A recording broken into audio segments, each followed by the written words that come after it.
Hello and welcome to the Womxn Show. I'm Lenina Rassool, and today we will be in conversation with Reverend June Dolley Major, who is an activist, a rape survivor, and also someone who provides support to survivors of rape and sexual assault. Now, after the break, we're going to be speaking to Reverend June Dolley Major about some of the work that she does with sexual assault survivors and also what the experience looks like for survivors going through the court system. But before that, we're going to play some video footage from some of the activism and campaigns that she's done to raise awareness about this issue. Let's have a look.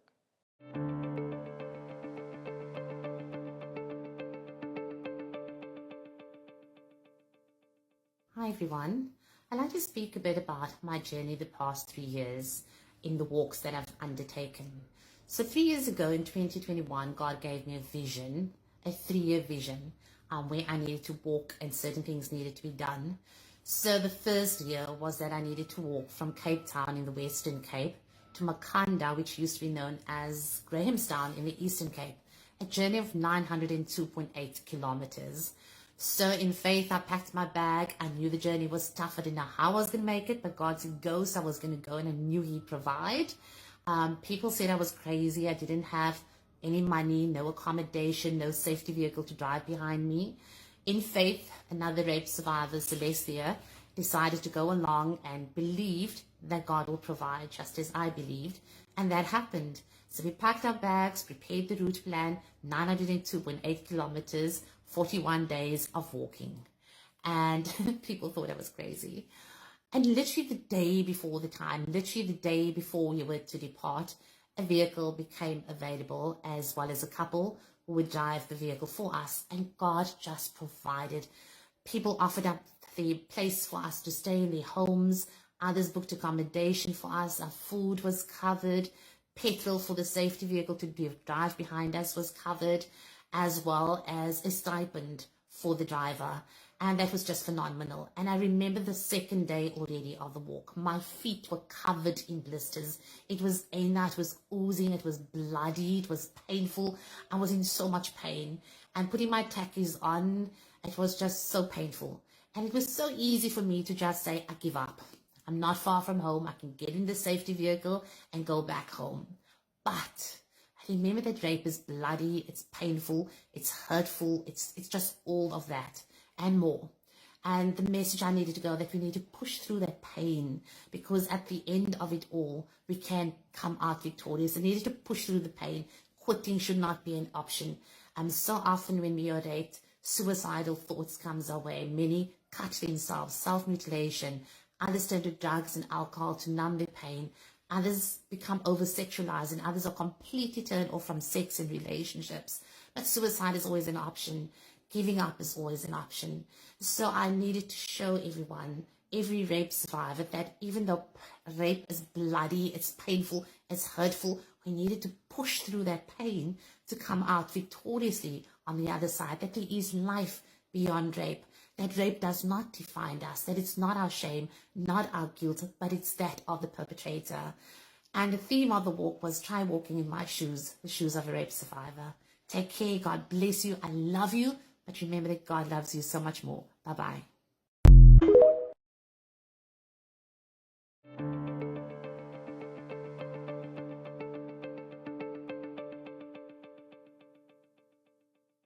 That was some video footage about some of the campaigns by Reverend June Dolley Major. We are going to take a short break, but we'll be back with more after this.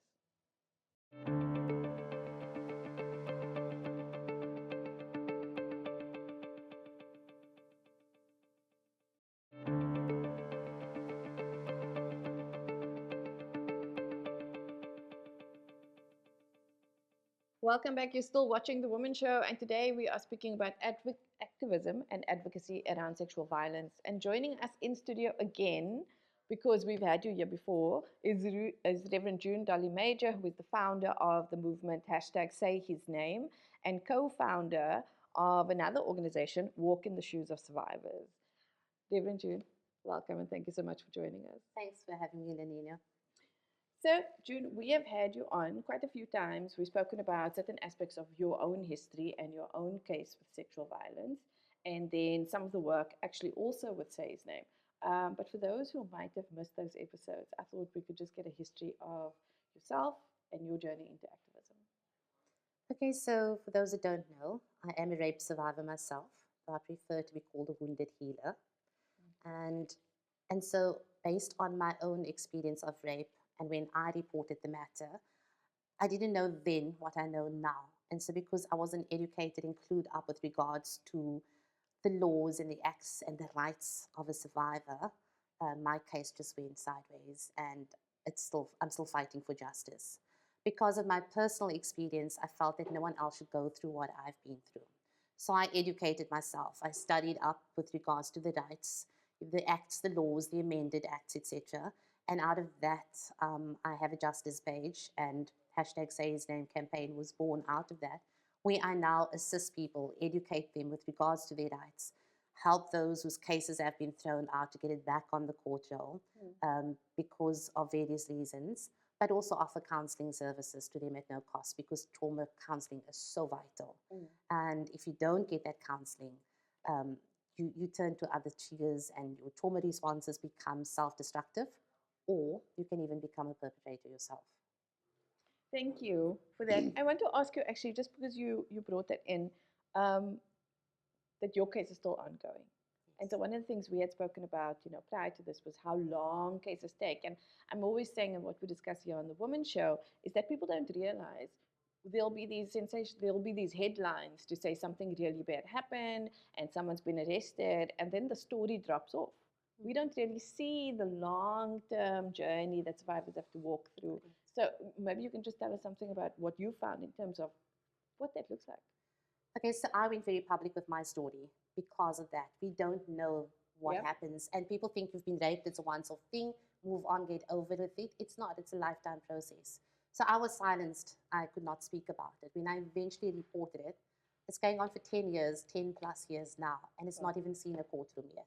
So the struggle is hard, it's tough, and that is the reality that we need to face, whether you're an adult or whether you're a minor.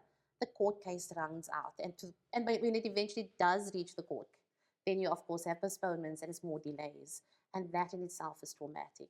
So instead of taking my pain and becoming vengeful, I've decided to go very public with my story, assisting people, and also so others know what it's like when you are a survivor. What is your journey, what it looks like, what those trauma responses look like, those cutting yourself, mutilation, the self-mutilation, the suicide attempts, the turning to drugs and alcohol. It's different for each person, but those are the realities that we face with. So, June, you speak about going public with your story. And one of the times we had you on was one of the public things you did was name the perpetrator in your case. And you were then sued for defamation, if I'm not mistaken. Okay. And so we had you on with the Women's Legal Center. Obviously, for me especially, there seems to be a direct link between that, the risk of or having been sued for naming, and then founding hashtag Say His Name. So can you give us some background there? Okay, so it's actually 3 years ago, hashtag Say His Name was birthed. And it was on the 12th of March, actually, when I said his name 3 years ago publicly. And so you need to understand that in our country, you're innocent until proven guilty. And when it comes to sexual offenses, you're not allowed to say the name of your perpetrator. Mine was a male, that's why it's his name, but it could be an institution, it could be a female, it could be anyone for that matter. So going public with his name, he took me to Cape Town High Court for defamation, gag and a cost order. And that has become the reality. And I've dealt with many cases like that, whether it's adults or children as well. The fact that they rape you, and then they all of a sudden remember their constitutional rights, and then they sue you, take you to court, gag you, and expect you to pay for the gagging after they've already raped you. And that is the reality. That's what's happening. And I decided to go very public with that, say his name, but be willing to go to jail for it. Because it wasn't just about me, it was about every other rape survivor out there who has to be now silenced and expect to pay your rapist for not saying his name. So yes, that was something I fought very hard for. Wow. And just I think for some context for the viewers out there, recently we did a show with the Women's Legal Center who also handled your case. And they are now currently challenging the constitutionality of not being able to name an alleged perpetrator until they have pleaded, which in itself can take many years because the investigation needs to be done first and the prosecution needs to decide whether they are even going to charge this person. And that also means that if they decide not to charge this person, you can never name that person. And so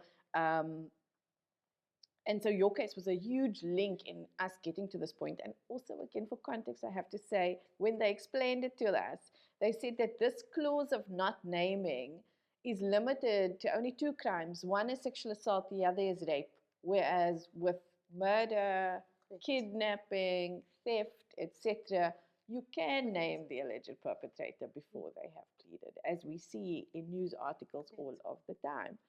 You said something interesting. You spoke about risk, right? So for you, the risk was to be sued, and we know that a lot of women, I mean, across the world, if they want to name, they can be sued for defamation. We know in the Harvey Weinstein case, there were legal mechanisms that were used to silence victims was non-disclosure agreements meant for trade, but women who have been assaulted had to sign non-disclosure agreements, and if they break that, then there will be legal backlash. And so that prevented a lot of them from speaking out.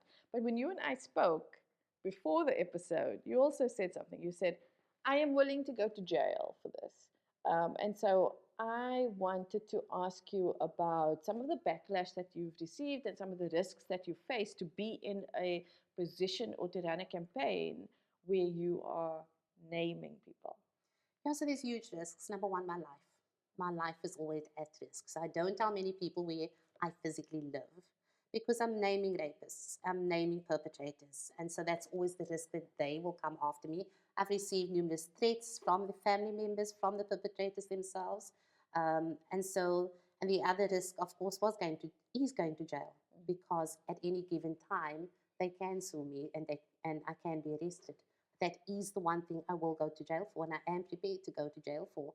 And the other thing is funding. You don't get funding when you name perpetrators, unfortunately. And so that affects your financial stance as well and status. But again, I say, and I stand by my campaign of hashtag say his name, it's even on my t-shirt, because if we had named certain perpetrators, for example, the Tasneem van Wyk case, which we all know she was raped and murdered, he was on parole for rape. And if people knew who he was, maybe she would have been alive today. And so many other cases, if we know who the perpetrators are in our immediate surroundings, we would be more cautious and we would prevent more rapes from happening. So yes, I stand by my hashtag say his name. And unfortunately, it does come with huge risks. And I know that the Women's Legal Center also, within their affidavits to the court, have said that, one of the benefits, if I can call it that, of being able to name is that often there are multiple victims who don't know about each other. And that we have a duty to inform society if there's a risk factor around them. And so by not naming, we are staying silent. Right? And so you are saying also, so in your experience since then, I think you initially started with a Facebook page in 2016 called the Justice Page, and this is what you were using to sort of tell your story, but also what happens when we tell the story is that everybody else comes with their stories as well. And there's almost a push into, I mean, I felt this myself with when we started the Womxn Show. People come and they tell you, me too. This also happened. This is what I'm dealing with. And that pushes you into sort of some sort of counselor role, whether it's initially in unofficial capacity, but here we listen to those stories. Can you give us, I think, some context around, you were speaking earlier about the journey is long for the sexual assault survivor. Just from a mental health, from an emotional health, from a psychological perspective, also what that looks like for survivors. And then I wanted to ask you, as a survivor yourself, a lot of women get into this work through personal experience. Right? So we go into this personal experience and we say, like you said, no one else should go through what I went through. But isn't it triggering to work in this space as a survivor? At times, definitely is triggering, and I won't deny it. And I've been very public even when I have been triggered. And the fact that I've been very transparent and open about it so that people can see it's not only me, but that's the journey of every survivor. And I think that so often you're told to keep quiet, to move on, that it's in the past, get over it. So you suppress those feelings. And when you suppress feelings, there's other reactions to it, and it affects you mentally, psychologically, emotionally. And then you have no other outlet that you start harming yourself. And so when you go through any kind of trauma, it's stored within your nervous system. And it comes out in, you change, your personality change, your moods. Some become over sexualized, some are turned off sex, some become addicted to drugs and alcohol just to numb the pain, but that's temporary and fixes. So they don't know how to deal with the triggers, with the trauma responses. That's why I truly believe in the counseling, so that they can identify their triggers and those trauma responses and deal with it in healthy ways, because that is the reality. Rape is a lifetime sentence on the victim. So even though a perpetrator might be sentenced to a few years in prison and come and walk free afterwards, that effect lives on in the victim for the rest of her life or his life. You said something earlier. You said, people sometimes think of rape as a single act, or whether it's ongoing or and they expect people to, like the news article sometimes, to move on from there, and yet it's not. You were saying, as you're saying now, it's not so difficult to move on from that. That there are all of these other things that they have to deal with, and so just because you were speaking about that. I wondered, even ones on family. Yes. I've had experiences where survivors would come in and tell their stories at a point where they have managed to have grown, have managed to heal some of the experience, are able to speak about it now. But one thing that often comes out is that you talk about personality changes, mood changes, and so forth. And I think, I'm hoping that we're speaking to some family members of rape survivors. Like, what are some context that you can give them? No, 100%. I work often with family members because they don't understand the triggers. And most times the victim or the survivor takes out the anger and projects it onto the ones closest to them. And if it's a child, they will project it onto mostly the mom or the father, but most of the time the mom. So if you're married, they'll project it onto your partner. And your partner or your family members don't understand where it's coming from. And that causes other kind of conflict. And in most cases, divorce or families not speaking with each other. So I've learned to move from pain to power to purpose. But I had to face my pain. And for me, it meant going back to my crime scene. It's different for each and every person because you're triggered differently. To me, is if a door doesn't lock a bedroom door and I'm in a space, I get triggered and I'll pack whatever furniture there is in the room against that door. It's a certain smell that he wore, the deodorant mixed with sweat, that if I smell it, I get triggered. So it's different for different people, but you need to be able to know how to deal with it and how to navigate around that. And it's important that your family members understand what it is you're going through. Because sadly, so many family members turn their backs on the victim as well, because you're now affecting the family. And that becomes reality. And what do you think then in your, having been in this space where you're supporting survivors, where you're listening to the stories, where you're also listening to some of the issues and interactions, and like you said, sometimes it shows up as anger. I know one of the greatest things I learned is that a psychologist said to me, when your child tells you they hate you, it's not that they hate you, it's that they feel safest with you. And we will take out our frustrations regardless of how it's caused with the person that we feel safest with. And so for me, that completely changed the context to be able to think this person is screaming at me because they feel safe here and they feel that I'm not going to reject them. So what are some of the ways and responses we and people and family members, family and friends of survivors can support them? But you see, that's the thing. Not everyone knows that. Not everyone has a psychologist or a counselor telling them you are not the problem. They're just projecting their anger onto you because you're the safest person to them or the closest person to them. And so then it affects that relationship. But for them, that's why, again, I say receive counseling. Counseling is so vital to help both the victim as well as the family to work around that. But for family members, the three most important words to tell any victim is, I believe you. Start there by saying, I believe you.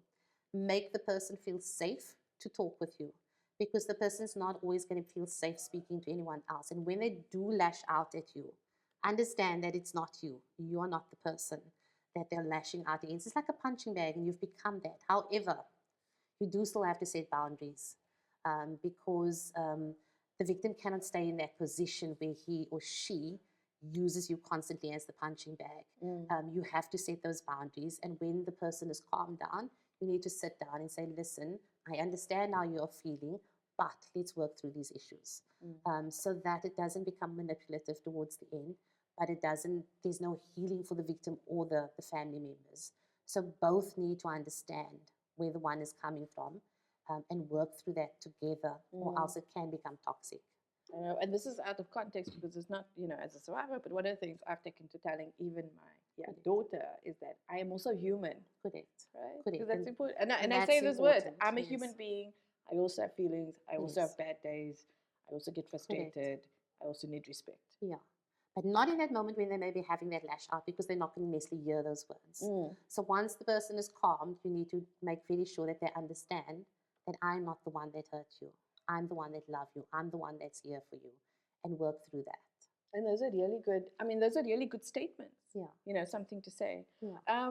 We have 3 minutes before we have to go to break. So I just want to ask quickly also. And so when someone is being triggered and they are, sometimes it's difficult to know what to do. Is it enough sometimes to just sit with them and ride out that space that they're in? You sit with them, but also try and ground them, so that they become aware of maybe of their surroundings, and make them aware that you're not in that space right now. You're not where you were hurt.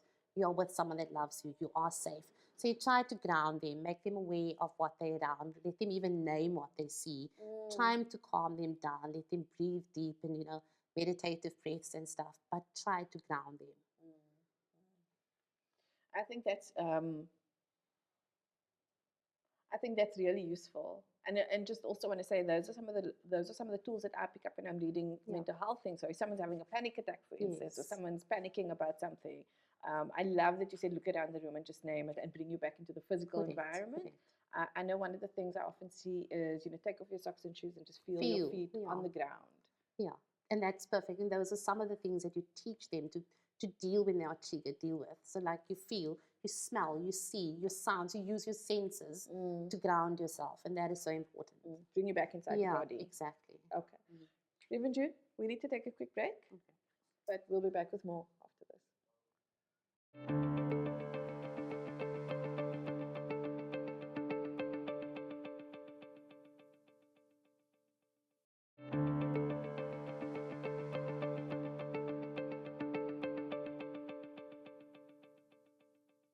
Welcome back. You're still watching The Womxn Show, and we are in studio with Reverend June Dolley Major, and we've been having an intense conversation focusing on survivors of sexual assault and the work that she's been doing, her own experience as a rape survivor or wounded healer, as you like to be called, and then also the support that you provide to survivors of assault, of domestic violence, particularly sexual violence. And so, Reverend June, before the break, we were speaking largely about your campaign, #SayHisName, and how that resonated with, or how that moves to name perpetrators and why that is so important. But there's another side there. I just realized we didn't speak about that. So it's not just about outing or saying the names of perpetrators. When you described it to me before the show, you said, I am also my own witness. Correct. And so there is difficulty within the justice system in recognizing that. But can you just tell us a little bit more about that aspect? So when you're raped, it's you and the rapist. There's no audience, there's no witnesses other than you and the rapist, unless it's a gang rape. So when you come to court, it's your word against that of the perpetrator. And so often, your voice is silenced even in the process, depending on who your perpetrator is as well. So the SayHisName is naming the perpetrator, but it's also saying, I am my own witness. And even when the court system don't always understand that when you've been raped, in that moment, it's so traumatic. And some end up, flight, some freeze. And you can't literally take down notes and saying, it happened in this particular order. And because it's a trauma, you remember differently. So when you are reporting and you're sharing, sometimes those memories come back in bits and pieces. And so often it gets seen as there's inaccuracies within your statement. But it's not. You've just remembered differently at different times because, again, it was so traumatic. So being your own witness, saying that what I'm saying is truthful. So when you come to a court and you're saying innocent until proven guilty, you are telling the victim who has in fact been raped, who knows this body's been through it, that I have to now prove that I'm telling the truth. And we've got less than 9% conviction rate in our country when it comes to sexual offences. So that is a heavy burden to carry, being a victim, being raped once again by the system. So that is all part of the Say His Name campaign, and then of course the counselling that I offer and assisting victims with their cases. I have to say, I think it was last year where I found an interview that was done with Oprah Winfrey. And the interview was about, I think, the new book that she had released, but it somehow went into sexual assault because the book was about trauma. Mm-hmm. So I was watching interviews about this book, which is about trauma, but they segued into sexual assault. And because she has the school, yeah, in South Africa, one of the things that she said was people don't understand how trauma affects the brain. And so in South Africa, like you're saying, the evidence needs to add up, and she has assisted in many cases, no convictions in any of the cases. And I thought, wow, somebody with Oprah's fame and resources, and hopefully maybe one day I'll interview Oprah about that. But I just mean, like with all that resources, with all that influence, with all of that, she could not even get a conviction. And one of the things that she pulled out was memory, how trauma affects memory, and that you can't be expected to. I think you said earlier how many cubicles were in, how many stores of cubicles were in this bathroom. And they expect you to remember those things, and you're so traumatized that event you cannot remember it. So when you look at the crime stats, for example, when it comes to sexual offences, they will tell you so many convictions. So you must remember it's the convictions within that below 9%. Yes, and they're reported separately. Correct. Yes. So I work with the 90-odd%. Why were there no convictions? And I feel that that's where the state needs to focus on. The Minister of Police need to focus on why were there no convictions in those cases? Do a needs analysis and work towards changing the narrative in our country, changing the statistics. But if we only focus on those that were convicted, which was the minimum amount, then I'm sorry, there's no hope in our country. And I feel that that's where our focus needs to be, that 90-odd% that receive no convictions. Some of your advocacy has also, so from 2016 when you started the Justice page, and 2021 when you #Say His Name was born, and then recently what I've been reading about, and actually why I contacted you, is I was seeing more and more sort of media articles about your advocacy with child victims. And that is, as you've said before, complicated because children are protected heavily, as they should be, around their confidentiality. But tell us about some of the work that you have been doing, that you've been seeing, experiencing, and doing with children. It's been tough when it comes to children, in all honesty. So even though we have one of the best constitutions worldwide, and the Bill of Rights is there, and the children's rights are there, on paper it's beautiful. In practice, it does not always happen. So the voice of the child needs to be heard. And I found that a lot of my victims are in fact children, where mothers or fathers even are coming forward because their children is the victim. Can I just say, so when you were speaking about statistics earlier, like one of the stats always get me is that in South Africa we have over 50,000 reports. I mean, we have had consistently over 50,000 reports of rape and sexual assault, and around 50% of that is children. Correct. That's the reported cases. Only the reported cases. So about 1 in 9 do not report. So you multiply that by 8. So the point is that children's voices need to be heard. And where the sexual offences at the school, I've been fighting with the Department of Education, Department of Social Development. The voice of the child is just not heard in all of that. The victim is not always heard. And the perpetrator seems to have more rights than the rights of a child. So a child, you're always saying, children must be quiet. And unfortunately, we must change that. Stop telling children to be quiet. Children need to speak up. And up until then, we need to be the voice of the child. We find if a child is raped and the child is 3, 4 years old or under that age, they are considered to be unreliable witnesses. So the case is thrown out until the child is maybe older to come forward. But by then, the child probably won't remember anyway. So that is basically breeding grounds for pedophiles. Just keep the victims under the age of 4. They can continue with impunity.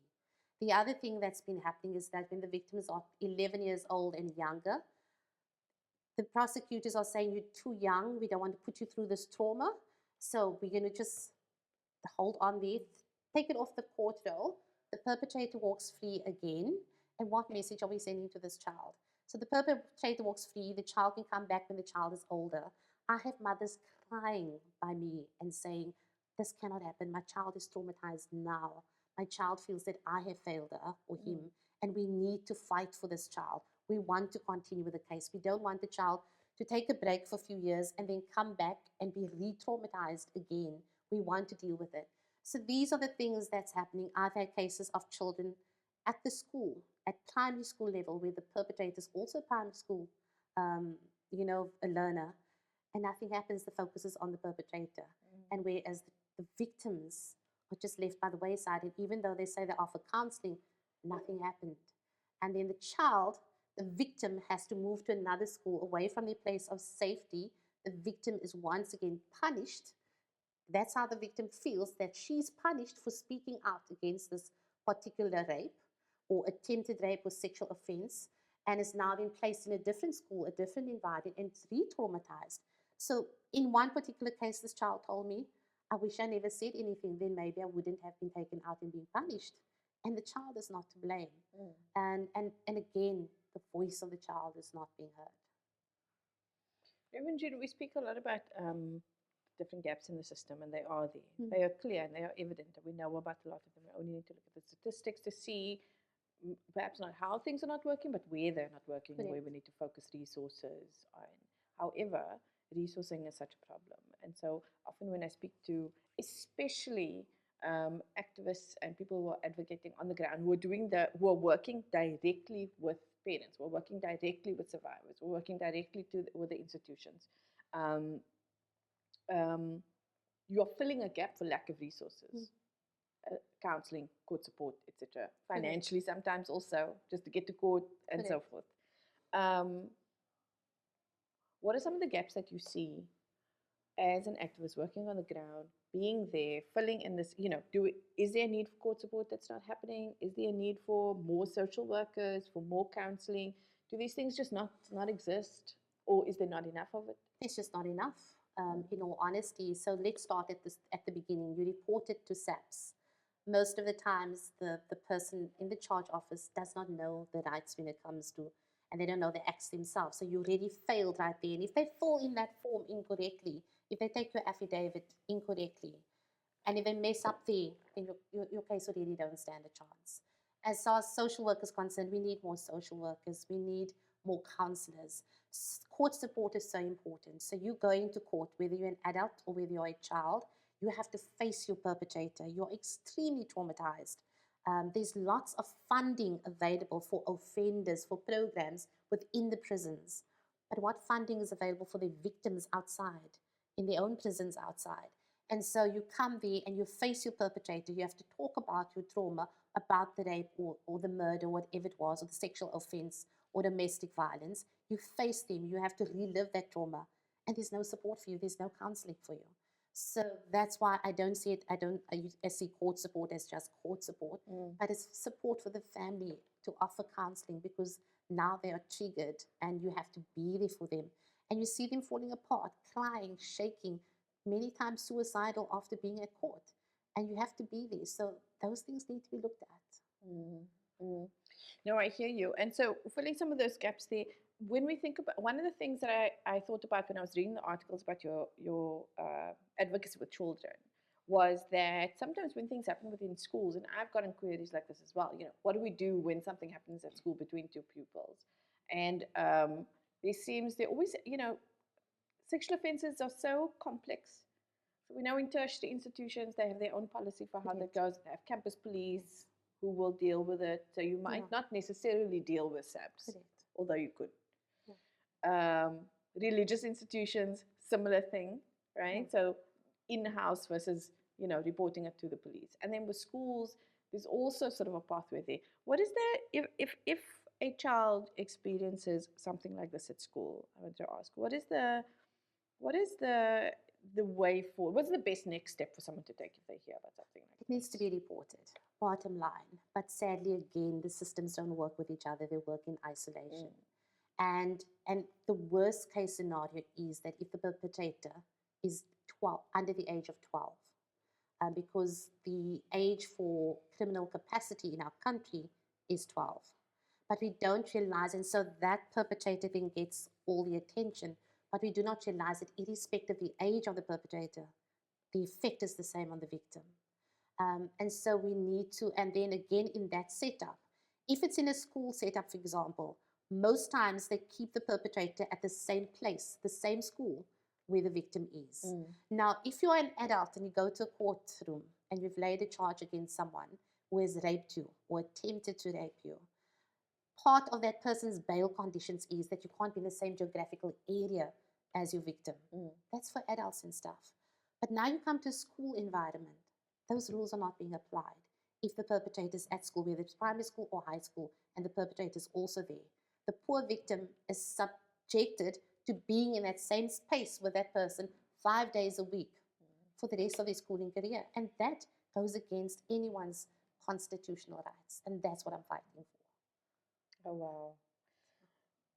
You said earlier, so oftentimes victims are forced to take themselves out of the school. Yeah. Okay.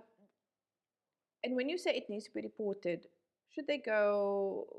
Does a parent decide whether they report it to the principal, to the teacher, or to SAPS? To me, yes, report it to the principal so the principal is aware of it. But go to a Thuthuzela care center if you do know of one, because then you know it's going to be handled properly. Because most of the convictions were those who actually went first to the Thuthuzela care center. Because then you get the counseling, you get it all under one roof. So I really honestly promote the Thuthuzela care centers.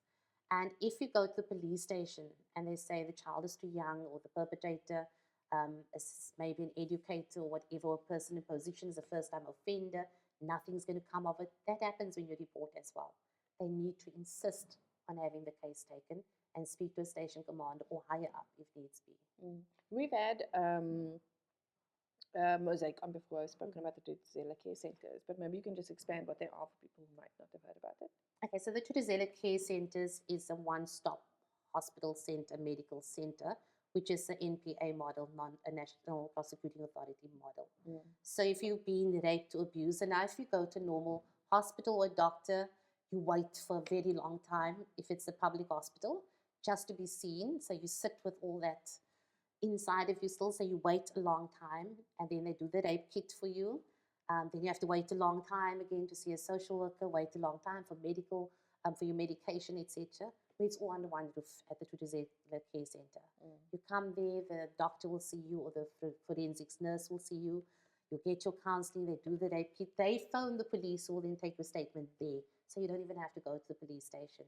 It's done with dignity and with so much love and care. That's what I was also going to ask, sort of like context in terms of understanding what you've just been through. Like, this is not a normal injury. Correct. And this is the area of expertise. So they call the police officer. There'll be a place for you to shower, where they'll give you clean underwear, a cup of soup or a cup of coffee. There's counseling, immediate counseling, whether it's an adult or a child, and follow-ups. They do the HIV testing, the morning after the pill, they do all those things, and they will then refer you for further counseling, etc. They also then will testify in the court case because they do the J88. So the forensics doctor will then testify. So this is just, to me, it's a better option to go to Thuthuzela Care Center.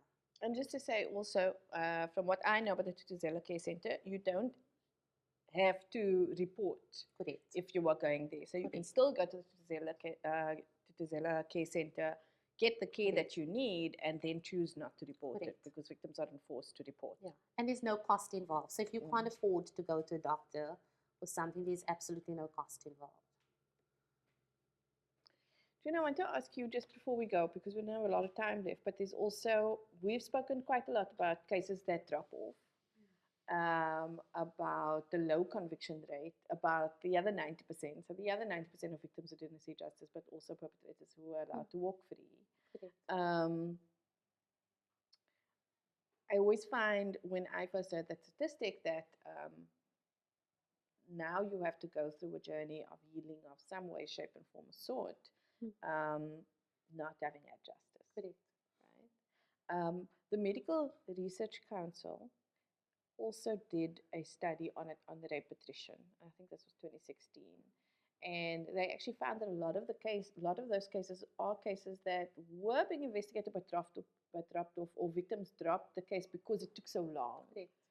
So let's say a case is running 7 years, 10 years, you're trying to get on with your life, you're trying to heal, and then this thing's coming up every year when the investigative officer phones you, when it finally gets to court and it's postponed for another year, and then you come in. They just couldn't move on because they kept being pulled back into this trauma. So I think, do you work with some people, have you worked with people who are part of that 90% that don't get justice? And what does that space look like? It's an open-ended question because I'm not quite sure what to say. Justice is not sitting at the end of this process. So they withdraw for more than one reason. Number one, all the postponements, and it carries on and it carries on, and you get re-traumatized. But also, if you're an adult, or even if it's your child as an adult, you have to take off from work every time to go to court. It's unpaid leave. Your employers don't always understand that. In many cases, women end up sitting without jobs. They lose their jobs. So what is more important now? Keeping my job, providing for my family, or just not having an income anymore? And so they put in situations where they have no choice but to withdraw and say, I can't carry on anymore because I can't then provide for my family. So then they withdraw the charges. And it leaves them in a difficult situation because they've not dealt with it. And even the other 90-odd% where the person is found not guilty doesn't mean that they're not guilty in the court of law being found there. It just means that the system failed them. Because if you declare my rape is not guilty, it doesn't mean I was not raped. I know I was raped. It doesn't mean all of a sudden my rape did not exist. It means somewhere along the line the system failed us. And so, yes, it's extremely traumatizing. Many of them have suicidal ideations, and that's what I deal with quite often. They're constantly triggered because they've not had a chance to share their side because of all these postponements. And postponements are because of various reasons. And load shedding is a huge problem. And I honestly feel that they must be taken off the grid, the courts, the sexual offences courts, or provide them with generators or inverters. But it does continuously traumatize the victim that's not had the justice, who had to withdraw the case. So if we're coming, we've got 2 minutes left, but if we're coming into the space now and we're speaking to survivors and we say, we see you, we know you're out there, we understand that you didn't get justice, you still matter. Even if it was found not guilty in a court of law, doesn't mean that it didn't happen. I guess, but they are struggling. So often they're struggling alone. Often they're struggling alone if it happened a very long time ago. So what I often say is, try to seek counselling. It's always my first thing. Like go and look at rape crisis. Go and look at the spaces that are providing counselling. Is that also the go-to? Like where can they just move to from the space of despair? Counselling is important. And I think, we must move away from a culture that counselling is not okay. Counselling is important and it's so needed. And there's different places that offer counselling at no cost. But you have to speak about it. And you need to know it's not your shame. It's not your guilt to carry either. It does not mean that the person was found not guilty, that the person is not guilty. That we do believe you and we do believe your story. But seek help. There might be support groups or counselling or therapy. And if you can't afford, there are spaces and places where you can go, like rape crisis and And I know I often like to say when we were speaking about mental health to a degree, one of the first spaces that I went to was Lifeline, and Lifeline offers at least 4 free sessions for free at the offices, and they do it now after, I don't know if I should say after COVID, but post-lockdown. A lot of spaces are now offering WhatsApp counselling, offering counselling via Zoom, and so we want to encourage everyone to reach out. And Reverend June, I want to say thank you so much for coming on and sharing all of this with us. Thank you, and thanks for having me, and thanks for the work that you're doing. Thank you. So we are going to take a short break, but we'll be back with more after this.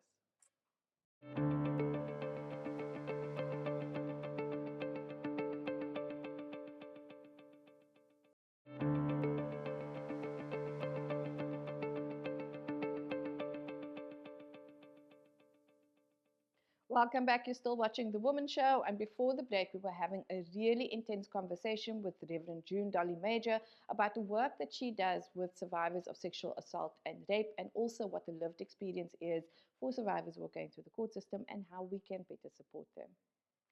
Now, one of the things we also mentioned is that the Women's Legal Center is currently challenging the constitutionality of not being able to name perpetrators of rape and sexual assault until they have pleaded. We're going to play a short video from that episode to catch us up to speed.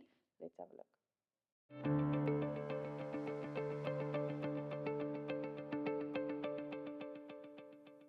So I want to ask Bronwyn, to give us more background around the naming of, and also why the current legislation is so problematic. Thanks very much. So we first need to really distinguish between the criminal justice system and the civil justice system. And what we're talking about here is the criminal law context. And like you say, the law in our Criminal Procedure Act very clearly states that an accused may not be named. So in other words, no details of the accused, including his name, anything that might identify him, as well as any details identifying the nature of the offense, may be published. And publication is a very, very broad concept. So may not be named or any information published until he has pleaded to the charge. Now, this is restricted to sexual offences, and the only other offence that it's restricted to is extortion. So as an example, if someone were accused of murder and appeared in court today accused of murder, their name, their details, where they live, what the nature of the crime was, would be allowed to be published in the media, on social media, etc. So their identity would be revealed. Yet, if someone is accused of any type of sexual offense or extortion, those are the only two crimes, then if somebody does publish their details before they have pleaded to that charge, they can be criminally charged. And that's the very serious consequence, that anybody who publishes, whether it's someone in the media or someone in the public, publishes the details of an accused before they've pleaded, then they are liable to a criminal offence. Well, they can be charged for a criminal offence and potentially convicted of a criminal offence. Now, that is very different in the civil context, and we can talk about that a little bit later when we talk about defamation. That's a very, very separate thing. The issue here is that the consequences of breaking this law are that someone could actually get a criminal record if you, as an individual or representing a media house or literally an individual who names an accused person, and that goes for both the complainant, the victim, and anyone else in someone who might be supporting that person, or maybe a family member, or just a member of the public who happens to know that someone is an accused in a sexual offence. And like you say, what's very important is that pleading can sometimes take up to 2 years, sometimes even more, before the details of the accused can be published. So it's the only offence where an accused person is protected right up until they plead guilty or not guilty to the offence in court.